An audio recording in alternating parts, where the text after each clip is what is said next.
Bonjour tout le monde, vidéo qui fait suite à celle d'avant sur la déchristianisation de la France. Oui, parce que je me suis rendu compte qu'en fait le sujet était très important et très vaste et qu'à la fois je devais faire une vidéo vraiment axée là-dessus. Je vais essayer de faire des vidéos plus courtes parce que comme je parle beaucoup, je suppose que tout le monde ne suit pas pendant 25 ou 30 minutes tout ce que je dis. Je ne vous prends pas pour des imbéciles, mais je sais que il faut bien lire, il faut bien écouter ce que je dis au mot près parce que les interprétations sont malheureusement faciles et souvent erronées de ce que je vois dans vos réactions et dans vos messages. Parfois vous m'accusez de choses que je n'ai pas dites et vous n'écoutez pas toujours bien ce que je dis, alors je vais m'exprimer plus simplement et plus courtement. La future religion mondiale, celle qui doit dominer non pas dominer le monde, mais éclairer le monde. Il n'y a plus de domination dans le futur. Là, on parle de l'ère du Verseau, on parle du futur un petit peu lointain, mais à la fois pratiquement immédiat, puisque c'est une affaire de quelques décennies. Quand je dis quelques décennies, c'est un siècle, c'est quelques décennies, c'est pas beaucoup. D'ici un siècle, nous allons avoir, vous le savez, un nouvel ordre mondial. Nous aurons un nouvel ordre mondial, vous le savez, en premier lieu qui sera une dictature et en deuxième lieu qui sera libéré et qui sera un nouvel ordre mondial basé sur les justes relations humaines. Alors, pourquoi je dis que ça sera en premier lieu une dictature? C'est parce que, bon, vous voyez bien qu'il n'y a pas grand chose à faire pour contrecarrer les puissances actuelles qui veulent effectivement un nouvel ordre mondial basé sur la destruction et la domination et qui veulent faire de l'humanité un grand troupeau d'esclaves, pour ne pas dire pire, parce qu'ils ont dans leur volonté d'éradiquer même les 2/3 de l'humanité. Donc je ne veux pas jouer encore une fois ceux qui apportent des paroles et qui nourrissent des égrégores de peur, mais ce sont des gens, je parle de ceux qui dirigent actuellement la planète, qui veulent une guerre frontale, mondiale, destructrice, même nucléaire. Donc nous sommes aujourd'hui à l'aube de malheureusement grands changements et malheureusement peut-être de grandes catastrophes guerrières. Donc, pourquoi ces gens-là font ça? Parce qu'ils veulent faire un nouvel ordre mondial. C'est pas la première fois qu'on essaye de le faire. Ils ont tenté avec le communisme, l'empire communiste, ils ont tenté avec l'empire hitlérien, ils ont toujours tenté de faire un nouvel ordre mondial. Le Troisième Reich l'était déjà. Pourquoi? Vous voyez bien, par exemple, regardez ce qui se passe en France, puisque la France est un pays qui n'est pas épargné par le nouvel ordre mondial et par l'élite qui tient la Fed américaine, et ce sont ces familles, c'est les familles qui dirigent. Quand je dis ces personnes, c'est un troupeau de familles. Je les appelle un troupeau parce que eux-mêmes sont un troupeau, puisqu'ils obéissent aveuglément à un idéal qui est clairement maléfique, il faut le dire. Mais je tiens à préciser que les forces de l'ombre, les forces dites maléfiques, dites sataniques, sont des forces de destruction de la nature, destructrices et séparatrices, et matérialistes. Ce sont des énergies qui sont voulues, de toute façon par Dieu, si on parle de Dieu, du Créateur, qui sont permises. Pourquoi? Je me suis déjà exprimé sur ce sujet, parce que ce sont les forces destructrices qui permettent de reconstruire du nouveau derrière. Pourquoi nous sommes obligés de passer par la destruction pour reconstruire du nouveau? Parce que l'humanité n'est pas assez éveillée dans le cœur, dans la compassion et dans la lumière finalement christique. Alors christique au sens large du terme, je ne parle pas du personnage, le Christ, je parle du Christ qui est en chacun de nous et qui est cette petite place à l'intérieur de votre cœur qui est en relation directe avec votre âme et votre âme qui est en relation directe, elle, avec votre nature christique, qui elle-même est reliée au Christ cosmique. J'espère que c'est clair, je ne sais pas si vous comprenez ce que je dis, j'espère que tout le monde comprend. Comme tous les humains ne sont pas éveillés au niveau du cœur, loin de là, nous avons encore besoin, il y a encore besoin des forces destructrices de la nature et donc de ces représentants sur Terre que sont ces familles satanistes qui dirigent actuellement tous les grands lobbies que ce soit les médias, la politique, les lobbies de l'armement, etc., etc. Ils tiennent absolument la planète entière. Nous avons encore, enfin, il y a encore besoin d'eux parce que l'humanité n'est pas assez éveillée. Donc, ils vont détruire l'ancien ordre mondial, qui était l'ordre à la fois chrétien, si on peut parler de chrétienté, hein, je vais plutôt parler d'église, hein, chrétienne, on va dire, le monde chrétien, le monde judéo-chrétien, les descendances gréco-romaines dont nous, Français, sommes issus, et le monde musulman qui aujourd'hui est une deuxième dominante, on va dire, religieuse mondiale, sans parler, bien entendu, des religions orientales, qui sont celles qui sont en Chine ou aux Indes.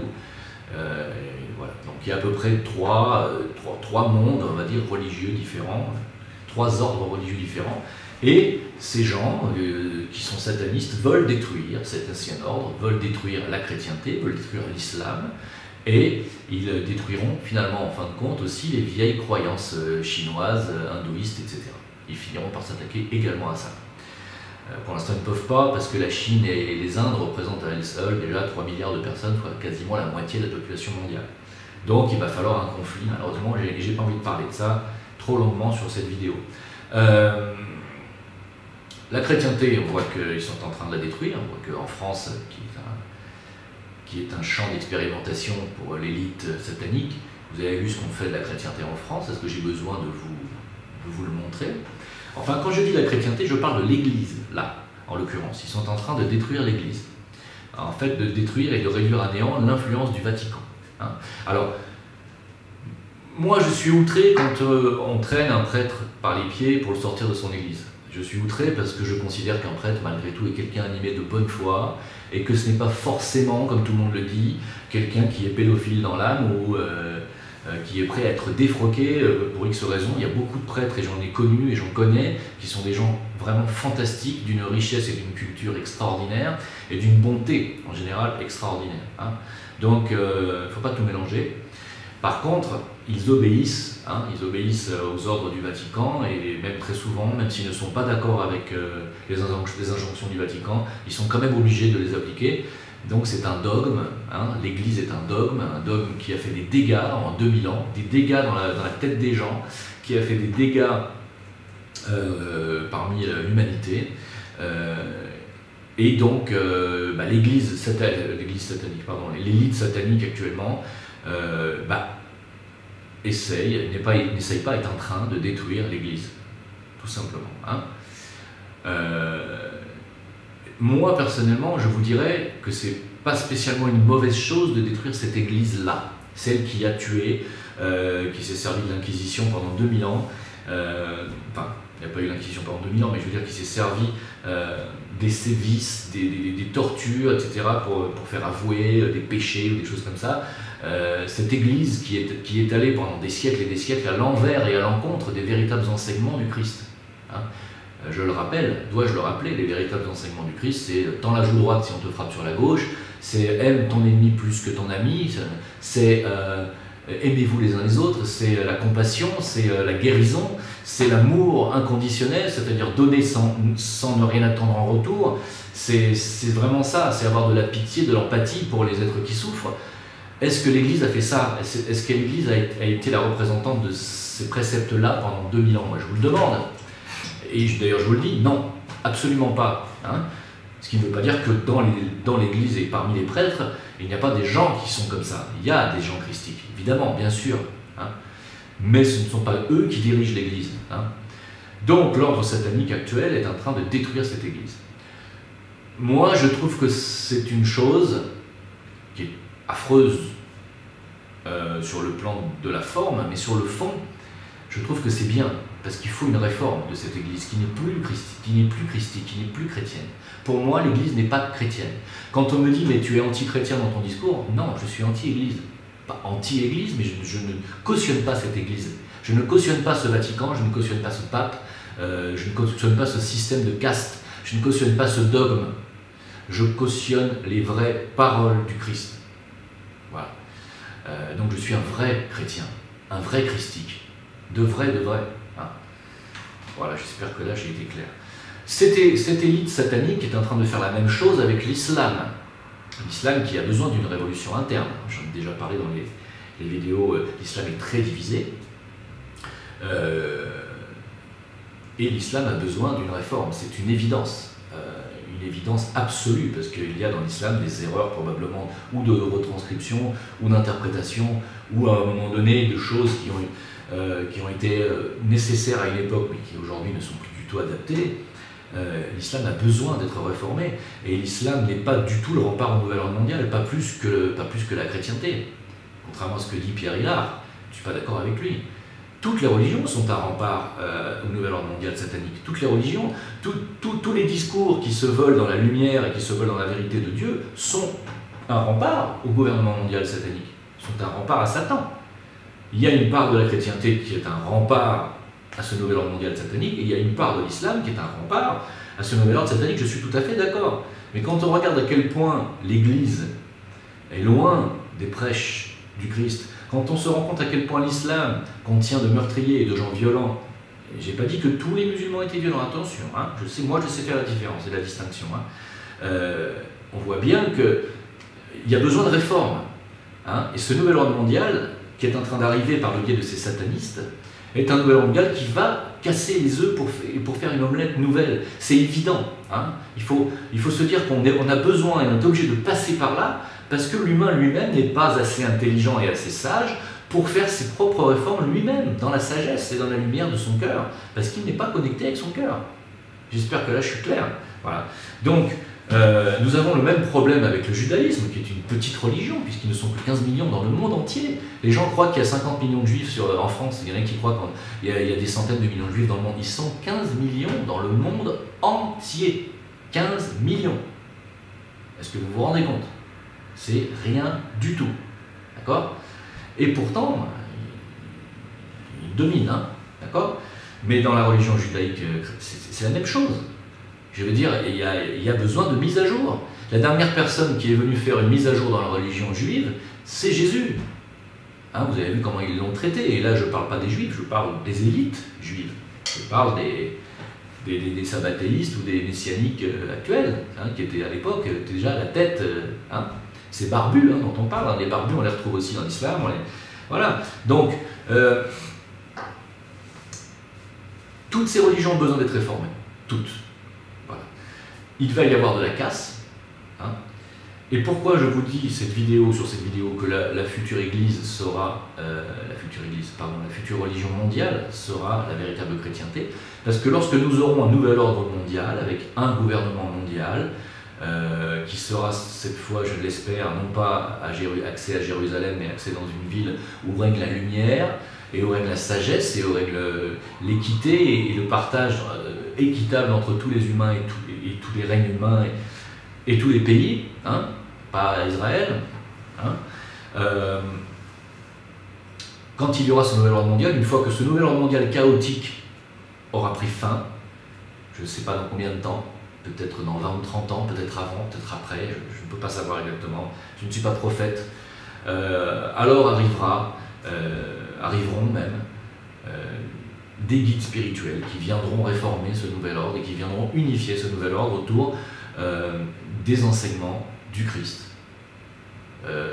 L'islam sait très bien que le Messie de l'islam c'est Issa, que leur futur prophète c'est l'imam Mahdi, et nous savons, nous en occultisme, que l'imam Mahdi c'est le Christ. Hein. Les musulmans ne reconnaîtront jamais ce que je viens de vous dire, hein. Mais c'est pas grave. Voilà. Donc, la véritable Église, plus tard la véritable religion mondiale, quand il y aura un nouvel ordre mondial, axé sur les justes relations humaines, quand ce nouvel ordre mondial sera devenu enfin quelque chose d'humain et d'humaniste, quand les hommes seront prêts à partager leurs biens avec leurs prochains, quand l'argent sera équitablement partagé parmi les peuples et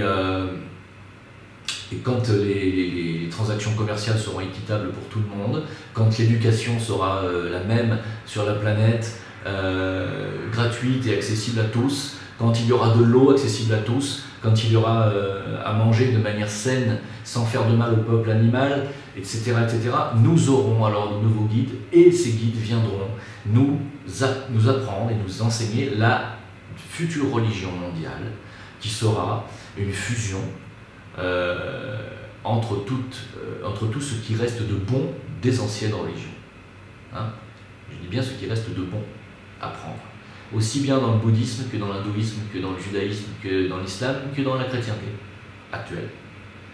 Et ce sera un mélange de tout ça. La future religion sera une religion basée sur l'amour inconditionnel du Christ, l'illumination du Bouddha, sur la paix et sur les préceptes de paix et de tolérance que prêchent à la fois l'islam et la chrétienté,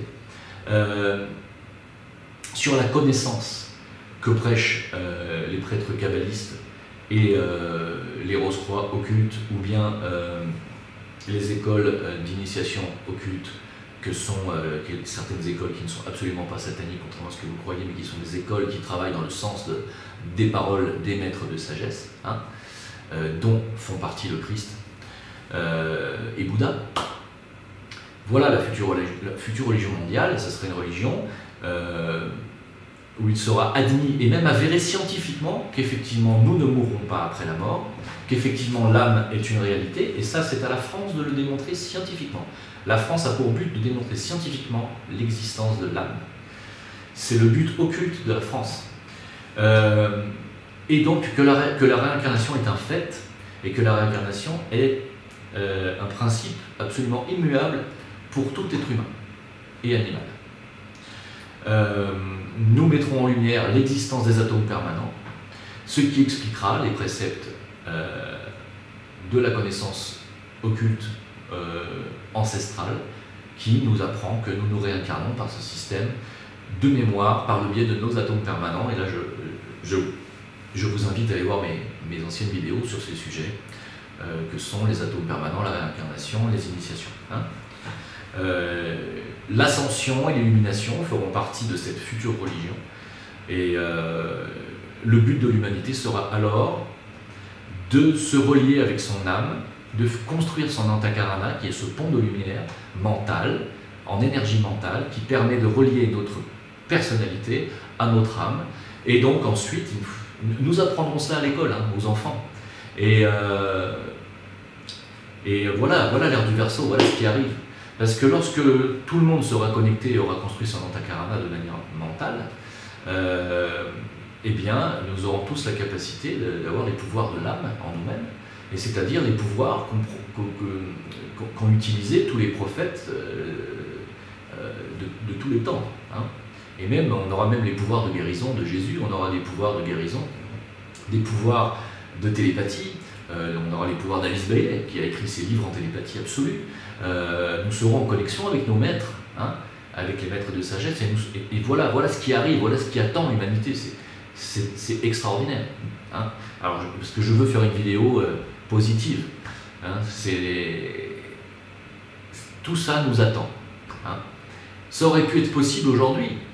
Malheureusement, vous voyez que les gens comme moi prêchent un peu dans le désert pour l'instant. C'est-à-dire que ça ne trouve pas écho en l'humain, parce que l'humain, comme j'expliquais dans ma vidéo précédente, n'est pas encore au stade individualisé, je parle dans sa globalité, est encore dans le stade de l'esprit de famille ou de l'esprit de clan, ou l'esprit national. Il n'est pas encore dans l'esprit individuel, donc il n'est pas encore intellectualisé, c'est-à-dire qu'il n'a pas encore accès à son mental supérieur. Et tant qu'il n'a pas accès à son mental supérieur, il ne peut construire son antakarana qui va lui permettre d'être et de connecter avec son âme. Et tant que nous ne sommes pas connectés à l'âme, nous ne sommes pas des êtres humains. Hein, nous sommes des inhumains encore. Quand nous serons connectés à l'âme, nous serons des humains. Et quand nous développerons les pouvoirs de l'âme, nous serons des surhumains. Et ensuite, plus tard, dans un futur bien plus éloigné, nous passerons dans le règne angélique. Voilà ce qui nous attend. Donc, ce nouvel ordre mondial qui doit arriver, malheureusement, sera chaotique et sera destructeur. Je suis désolé, c'est pas moi qui l'ai voulu. J'ai tout fait, en tout cas à ma petite échelle, pour essayer de lutter contre cette fatalité. J'aurais bien voulu qu'on ait tout de suite un nouvel ordre mondial basé sur les justes relations humaines et sur la lumière de l'âme. Et le partage des finances, etc. Mais malheureusement, on ne verra pas ça. Je ne crois pas. En tout cas, j'y crois plus. Donc, préparez-vous à ce qu'il arrive des choses malheureusement terribles. Mais sachez qu'il faut faire table rase des vieilles coutumes, des vieilles tuniques, des vieilles traditions. Et il faut que le monde soit réformé. Et malheureusement, ces réformes, eh bien, c'est aux forces de l'ombre de les faire, c'est les forces destructrices de la nature, c'est-à-dire les satanistes. Ils font leur travail. On les appelle en occultisme les frères de l'ombre, parce que malheureusement, ils font un travail. Tout comme, vous savez, dans le règne animal, il y a les charognards, il y a les vautours qui mangent les cadavres, il y a parmi les insectes, des insectes qui débarrassent la nature des cadavres et des corps indésirables. Et bien, chez l'humain, c'est pareil, il y a les vautours qui s'occupent de jouer les charognards et de détruire tout ce qui ne sert plus à rien. Et j'espère que ces paroles vont vous toucher, j'espère que vous allez comprendre exactement ce que je viens de dire. Je ne prêche pas le satanisme, hein, loin de là, je le comprends, j'admets son utilité, malheureusement, puisque l'humanité n'est pas prête à entendre autre chose, j'aurais préféré autrement. Mais tant que l'humanité en sera à ce niveau-là de conscience, Satan continuera avec son armée de fidèles de faire ce qu'il veut ici, de faire la pluie et le beau temps ici-bas. C'est comme ça, et tôt ou tard, l'humanité sera prête, à force d'avoir souffert de ce qui va arriver, elle sera prête enfin à entendre un nouveau discours et à vouloir entendre un nouveau discours, surtout, c'est surtout ça. Hein. À ce moment-là, peut-être que moi je me réincarnerai, je reviendrai parmi vous avec un grand plaisir. Et j'espère que j'aurai cette fois plus de 2500 vues sur mes vidéos, j'espère que cette fois j'en aurai 2,5 millions ou même 25 millions, pourquoi pas. Toujours rêver. J'espère surtout qu'à ce moment-là, Internet n'existera plus, qu'on pourra se parler en télépathie tous, et qu'on sera tous connectés par notre âme. Voilà ce que je voulais dire. Je voulais aussi vous dire une chose pour terminer. N'oubliez pas que la technologie nous éloigne de notre spiritualité. Hein. Tout ce que nous fabriquons en technologie existe en nous. Il faut le savoir. Nous avons la capacité de voler, mais même de revenir dans le temps, et même de traverser les dimensions, avec notre corps de lumière qu'on appelle la Merkaba. Nous sommes capables. Il suffit de savoir se connecter à notre Merkaba. Nous n'en sommes pas capables pour l'instant. Tout ça, c'est pour le futur. Mais tout ce que nous construisons, toutes les technologies que nous construisons, nous les avons en nous.